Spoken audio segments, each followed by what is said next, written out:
Bagian anu katilu nuju nyarioskeun sifat anu wajib di Allah sinaran anu mustahil di Allah. Kemarin neme opat wujud kidam bako mukhalafatul hawadisi. Sifat anu wajib di Allah anu nomor kalima teh qiyamuhu binafsihi. Jumeneng na Gusti Allah teh kalayan datna nyarira. Lalawanana kana eta sifat qiyamu binafsi nyata al-ihtiyaju, butuh kanu ngayaakeun, butuh kanu nguruskeun. Jadi mustahil Allah Subhanahu wa taala ngabutuhkeun kanu nguruskeun, kanu ngayaakeun, ngabutuhkeun kana tempat, hoyong tuang, hoyong leueut, hoyong kolam, mustahil Allah Subhanahu wa taala. Qiyamu binafsi, daya nu ngayaakeun.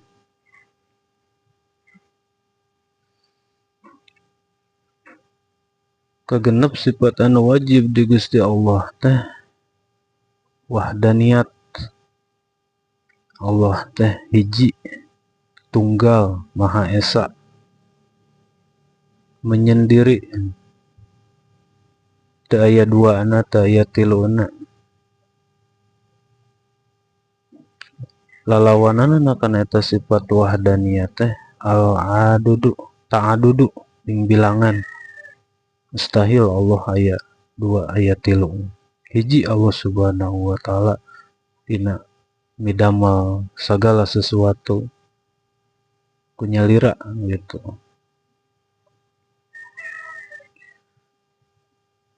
Nomor katujuh sifat anu wajib di Gusti Allah teh kudrat, kawasa Gusti Allah. Kawasa kana ngayaakeun naon bae anu dipikahoyong ku mantenna. Contoh hoyong ngayaakeun ya alam dunia aya, hoyong ngayaakeun eusina aya. Moal aya nu bisa ngahalangan kana kekawasaanna Gusti Allah, kana kudratna Gusti Allah. Anu janten lalawanan sifat kudrat al-aju, ain jim zai, aju, apes. Mustahil Allah Subhanahu wa taala teu mampu. Cekap ku ngucapkeun kun fayakun, nu teu aya janten aya. Anu aya hayang dileungitkeun, leungit Gusti Allah, kawasa Gusti Allah.